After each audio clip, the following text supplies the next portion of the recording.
On Point with Craig's Investment Partners. The information provided here is general in nature and it's not financial advice. It doesn't take into account your financial situation, objectives, goals, or risk tolerance. All investments are subject to risk and none are guaranteed. So before you make any decisions, we recommend you contact an investment advisor. For more information about our services or to view the Craig's Investment Partners financial advice provider disclosure statement, please visit our website, which is craigsip.com. Welcome to On Point.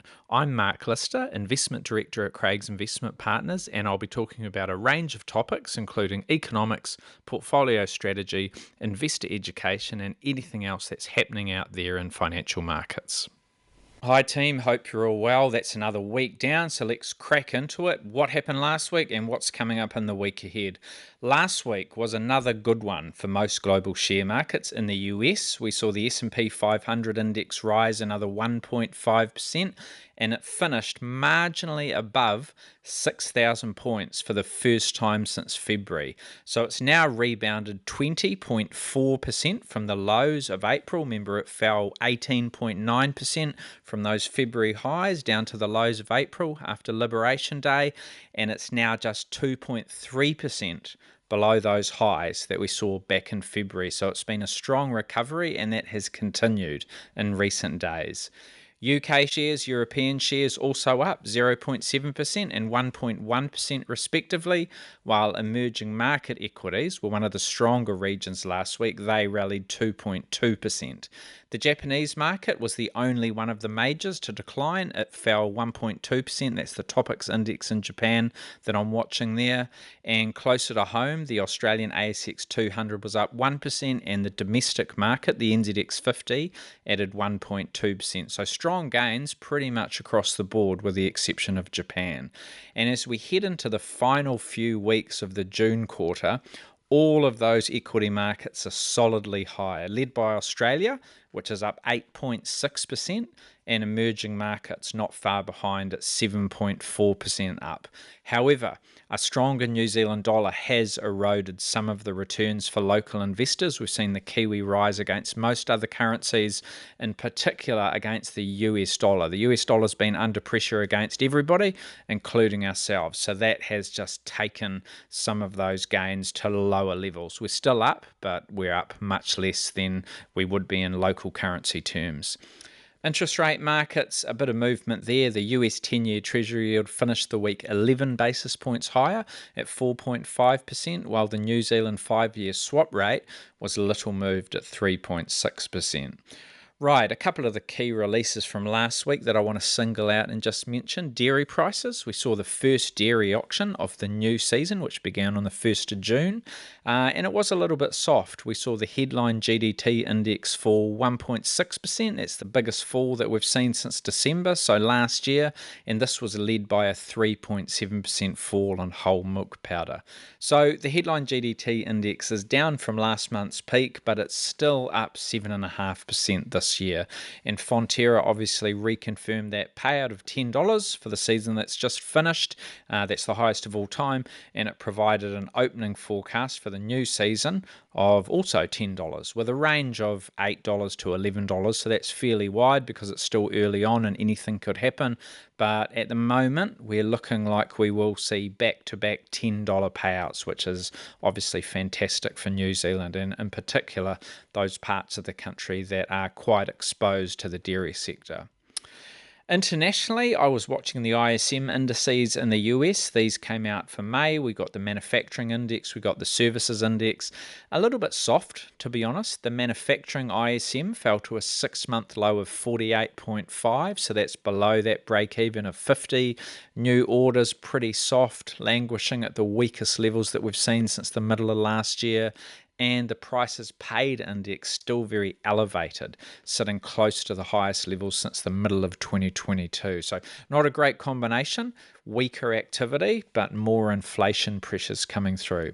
The services ISM also a little bit disappointing. It slipped to 49.9 in May, so only marginally below that break-even 50 level, but that's still the first sub-50 print that we've seen since June last year, and the services sector has been much stronger than the manufacturing sector. So something to keep an eye on, that we're now seeing services weaken off a little bit too. It also faced renewed price pressures. The prices paid index for the services sector, that rose for the second month in a row, and it's at the highest level we've seen since late 2022 as well. So similar story there, and something definitely to keep an eye on. We had the jobs report in the US. This was out on Friday night, so we got these figures on Saturday morning. The May non-farm payrolls, it was pretty solid, with 139,000 new jobs created for the month.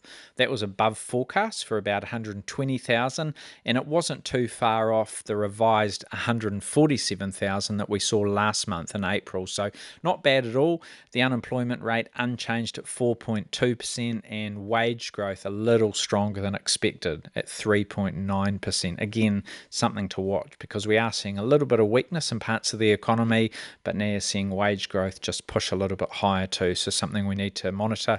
The underemployment rate, which is a broader measure of labour market slack in the US, that was steady at 7.8%, the same as last month. That's actually come down a little bit. It was 8% a few months ago, and that was the highest we'd seen since 2021. So the labour market not in bad shape in the US.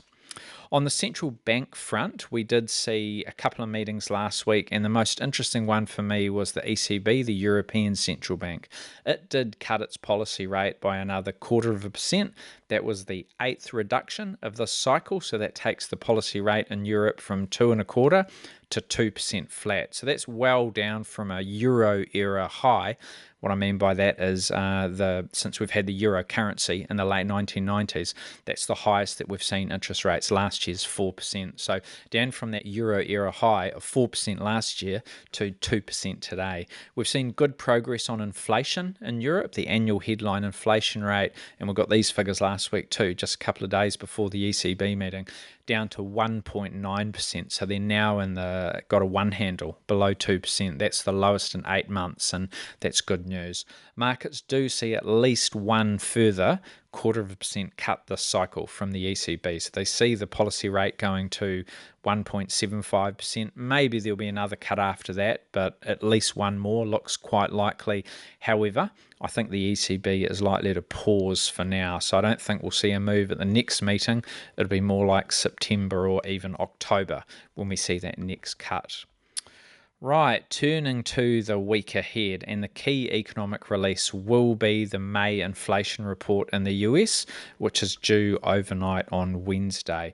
Markets are still expecting 2.25% rate cuts from the Federal Reserve over the balance of this year, although we do need to keep an eye on inflation, and we're still waiting for the impact of tariffs and trade policy to come through. So I think this will be quite an important one. Like I said, it's out on Wednesday, and we haven't really seen evidence of tariff-induced higher prices yet. We've seen a lot of surveys that tell us that people are expecting that, but we haven't seen it in the hard data as such. So this could be one of the first CPI reports where those tariffs do begin to make their presence felt. The headline CPI expected to increase 0.2% for the month. That's the same as the previous month. The core CPI expected to rise 0.3% for the month. That would be the most in 4 months. And those moves would see the annual headline and core inflation rates at an annual level push up to 2.5% and 2.9%. Now, those would be the highest we've seen since February. Still low, but having been falling for a while, that would signal that they're starting to rise a little bit again. So this will definitely be something to watch on Wednesday. Other than that, there are a few other bits and pieces, no other major releases. We'll also get inflation figures in China, we'll get trade data in China, we'll get the monthly GDP report in the UK, so those things are all interesting.